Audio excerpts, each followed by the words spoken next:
आज की हमारी कहानी का नाम है दूसरा मायका। अगर कहानी पसंद आए तो लाइक, शेयर एंड सब्सक्राइब करना ना भूलें।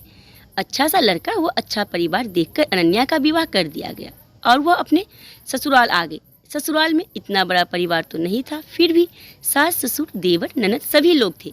उस परिवार की बेटी रचना परिवार में सबकी लाडली थी। अपनी भाभी के आने के साथ उसे ऐसा लगने लगा मानो उसे एक बड़ी बहन मिल गई हो। वह बहुत ही प्यार से अपनी भाभी के साथ रहती थी। अनन्या भी उसके साथ उतने ही प्यार से पेश आती। रचना अपने पापा की बहुत ज़्यादा ख्याल रखती थी। अपने पापा का हर काम करना उसे बेहद पसंद था। जब वह नहाने जाते तो उनके कपड़े उनसे पहले ही बाथरूम में रख दिए जाते। जब वह नहाकर बाहर निकलते तो रचना हैंगर में पैंट शर्ट इस्त्री करके तैयार रखती थी। पापा के ऑफिस से आते ही वह गर्मा गर्म चाय की प्याली उनके हाथों में थमा देती। रचना रात का खाना रोज अपने पापा के साथ एक ही थाली में करती थी। रचना भी अब तक विवाह के लायक हो चुकी थी और कुछ ही दिनों में उसका रिश्ता भी तय हो गया। अब रचना डोली में बैठकर विदा हो जाएगी।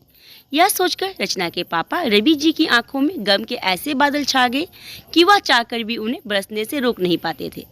उन्हें लगता था कि रचना के जाने के बाद घर कितना सूना हो जाएगा।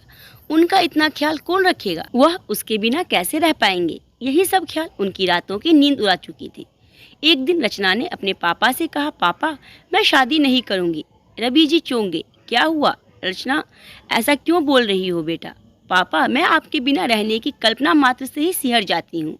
मैं आपसे दूर नहीं जाऊंगी, फिर मेरे पापा का ख्याल कौन रखेगा? रचना बेटा, हर बेटी को एक न एक दिन विवाह के बंधन में बंधकर ससुराल तो जाना ही पड़ता है।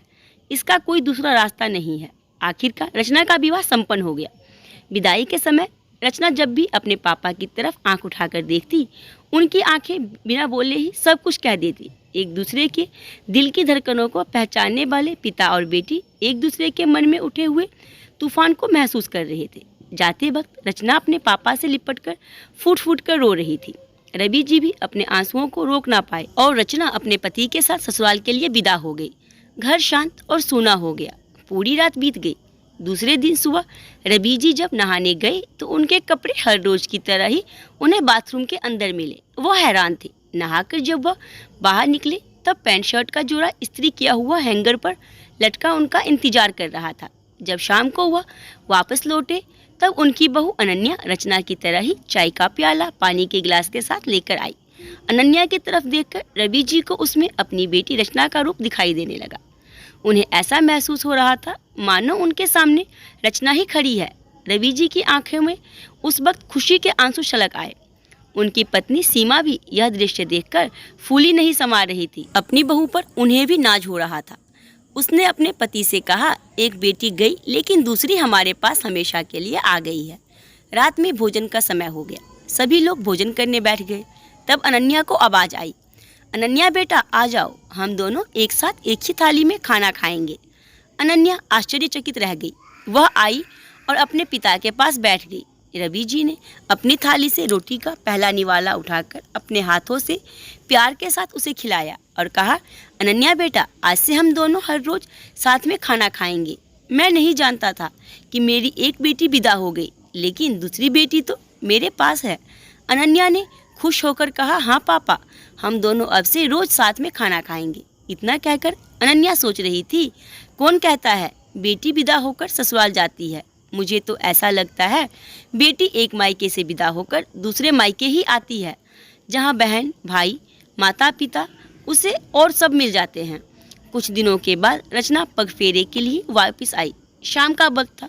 वह अपनी ससुराल की बातें सबको बता रही थी। तभी उसके पापा आए और उनके आते ही रचना ने देखा उसी की तरह अनन्या चाय का प्याला और पानी का गिलास लेकर आ गई और पापा ने बड़े प्यार से अनन्या के हाथ से चाय ले ली। रचना देखकर मन ही मन खुश हो रही थी। रात को भोजन के समय रचना अपने पापा के पास आकर बैठ गई।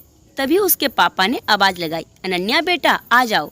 आज रवि जी के एक तरफ अनन्या और दूसरी तरफ रचना दोनों ही उनके साथ खाना खा रहे थे। आज यह दृश्य देखकर रचना बेफिक्र थी कि उसके पापा का ख्याल रखने के लिए उसकी भाभी है, जो पापा को कभी दुखी नहीं होने देगी और उसकी कमी हमेशा पूरी करती रहेगी। तो आज की कहानी के बारे में अपने मुझे कमेंट बॉक्स में जरूर। अगर कहानी पसंद आई तो वीडियो को लाइक, वीडियो को शेयर जरूर करें।